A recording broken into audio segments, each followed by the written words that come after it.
อายมันขี้เมา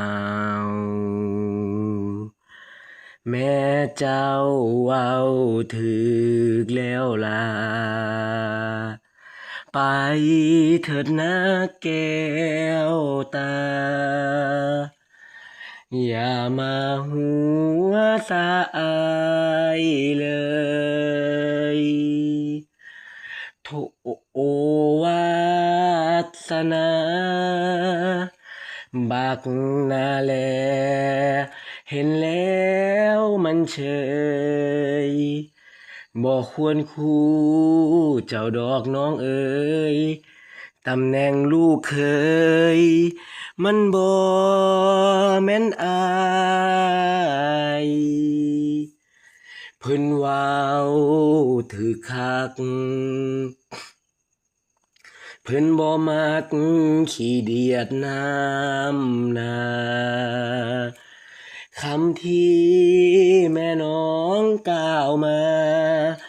คำหยามคำด่าฟังแล้วจนอายอย่าไปมักมันเลยบักขี้เหล้าเมาไม้ไผใดก็คงอดตายคำพูดเสียหายกองในหูเราอายได้ฟังจนวินตาบม่วงปวงเมาจนสวงขี้ลายปานนี้บ่เฮาหมดก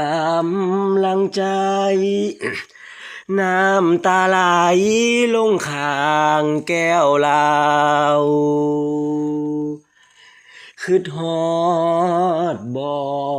เศร้าพี่ลืมน้องบ่ได้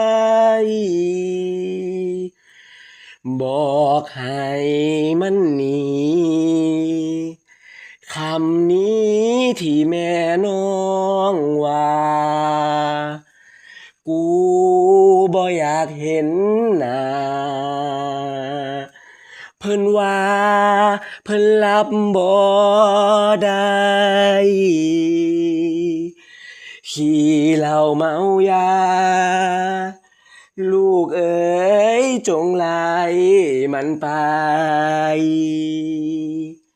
กอดขวดเหล้าห้องไห้เขาบ่อยากได้ลูกเขยขี้เมา